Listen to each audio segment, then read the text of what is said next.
नहीं, मेरी लड़की ने सुसाइड कर दिया है, ये खबर आई है।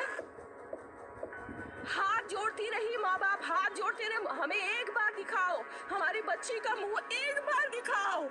हमको नहीं दिखाया गया। But the horrific Kolkata rape and murder of a junior doctor was found dead inside a government-run medical college and hospital's seminar hall in Kolkata. बच्ची का शरीर में कोई कपड़ा नहीं था, पैर दोनों राइट एंगल में मिला गया।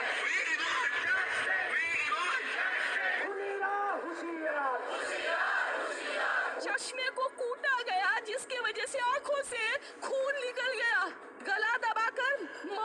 कोलकाता में जो हुआ है उससे मेडिकल फैकल्टी नहीं, पूरा देश हैरान है।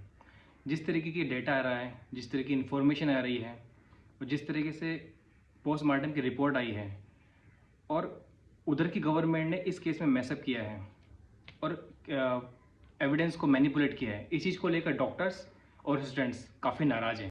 अब मैं आपको बताता हूँ कि हुआ क्या है। हालांकि आपको पता ही लग गया होगा, आप हॉस्पिटल गए होंगे या फिर न्यूज़ में अपडेट रहते होंगे, तो आपको पता ही लगा होगी आरजी कर हॉस्पिटल कोलकाता में एक लाश मिली है, एक जूनियर डॉक्टर की लाश मिली है और उधर के डॉक्टर लोगों ने एक जंग का ऐलान कर दिया है।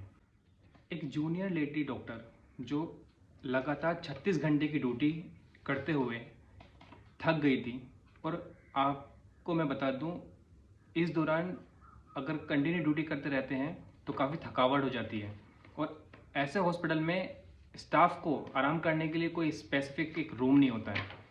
तो इस लेडी डॉक्टर ने क्या किया, जाके सेमिनार हॉल में थोड़ा सा जाके सो गई, और सोने के बाद जो इसके साथ हुआ है वो बड़ा ही खौफनाक। अब शक की सुई कहाँ घूमती है, इस केस को कैसे कवर अप किया गया है। मर्डर हुआ है, एक रेप हुआ है और एक एक्यूज को अरेस्ट भी किया गया है, और फैमिली को बताया जाता है कि आपकी लड़की ने सुसाइड किया है। बाद में जाके पता लगता है लड़की का रेप हुआ है और उसकी हत्या भी हुई है। बाद में जब दबाव डाला गया तो एटॉप्सी कराया गया, और जब एटॉप्सी की रिपोर्ट आई है, एटॉप्सी की रिपोर्ट ने ऐसा खुलासा किया है जिसकी से रूह कांप जाती है। एटॉप्सी में सामने आया है कि लड़की का गला दबाया गया है, लड़की के प्राइवेट पार्ट को पूरी तरह से डैमेज किया गया है, और 4 पेज की रिपोर्ट भी तैयार की गई है। रिपोर्ट में पता चला है कि लड़की की बैली डैमेज की गई है, लेफ्ट लेग डैमेज किया गया है, लड़की की फिंगर तोड़ दी गई है, लड़की ना चिल्लाए तो उसका मुंह पकड़ के दीवार में रगड़ दिया गया है, जिससे मुंह पे काफ़ी सारे खरोच हैं, आंखों में से खून निकला। अब सवाल यहाँ पैदा हो जाता है कि जब लड़की की माँ हॉस्पिटल पहुँची तो लड़की का शव उसको क्यों नहीं दिखाया गया, जबकि हॉस्पिटल पहुँचने से लगभग 12 घंटे पहले उसकी लड़की की मौत हो चुकी थी। 12 घंटे तक लड़की के माँ बाप को लड़की का फेस तक नहीं दिखाया गया। इसके बाद लोगों ने आक्रोश में आए और आगे दबाव डाला। दबाव डालने के बाद एक इन्वेस्टिगेशन हुई, जिसमें पता लगा कि एक ब्लूटूथ मिला है, और उसी के थ्रू एक एक्यूज अरेस्ट किया गया है। अब एक्यूज कौन? ये है संजय रॉय, जो कि सीसीटीवी में कैप्चर हुआ है, जो सेमिनार हॉल के आसपास भटकता हुआ नजर आया था, और जो सबके पास से ब्लूटूथ मिला है वो इसके फ़ोन से कनेक्ट होता है। इसी के बिहाफ पे इसको अरेस्ट किया गया है। हम आपको संजय रॉय के बारे में बता देते हैं। संजय रॉय एक बहुत ही निडर इंसान है, जो कि एक वॉलंटियर भी है, जिसे नहीं भी होना चाहिए। इसकी ऑलरेडी 3-4 शादी हो चुकी है, जो कि 3 बीवी को ऑलरेडी तलाक दे चुका है डोमेस्टिक वायलेंस की वजह से, और इसी बंदे को एक वॉलंटियर बना के रखा हुआ था। ये बंदा बोलता है कि मुझे फांसी पे लटकाना है तो लटका दो, मुझे कोई डर नहीं है। इसे इस बंदे को लॉ एंड ऑर्डर का कोई भी डर नहीं है। और ये है संदीप घोष, जो इस हॉस्पिटल के प्रिंसिपल हैं।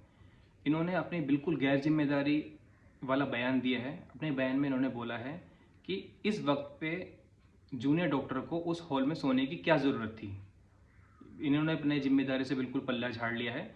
दबाव देने पर इन्होंने क्या किया, रिज़ाइन दे दिया। रिज़ाइन देने के बाद छोड़ दिया। इसके बाद ही कोलकाता गवर्नमेंट ने इन्हें 8 घंटे के अंदर इन्हें कैलकाटा नेशनल मेडिकल कॉलेज में इन्हें अपॉइंट भी कर दिया। 8 घंटे के अंदर इन्हें अपॉइंटमेंट भी दे दिया। इन्होंने ज्वाइन करने के लिए गए, जाने वाले थे, उधर के स्टूडेंट लोगों ने एकदम धरना दे दिया, हमें ऐसा प्रिंसिपल चाहिए ही नहीं है। और इनको अच्छी खासी कोर्ट की तरफ से फटकार भी लगी है, और कोर्ट ने बोल दिया है कि आप किसी भी लायक नहीं हो, आप जाइए अपने घर बैठिए। एक्स डिप्टी सुपरिटेंडेंट ने बताया है कि ये एक बहुत ही दबंग टाइप के आदमी रहे हैं, प्रिंसिपल रहे हैं। ये अपने स्टूडेंट्स को अल्कोहल भी ऑफ़र करते थे और अपने साथ बाउंसर लेके भी चलते थे। अच्छा खासा उल्टे सीधे कामों में इनका बहुत हाथ रहता था। मैं आपसे सिर्फ इतना जानना चाहता हूँ कि इस केस में इतना कवर अप हुआ है और क्राइम सीन पे इतना उसको एविडेंस को इतना टैम्पर किया गया है, मैनिपुलेशन किया गया है, इस बारे में आप क्या कहना चाहेंगे? प्लीज़ कमेंट करके मुझे अपनी राय दीजिएगा। जय हिंद, जय भारत।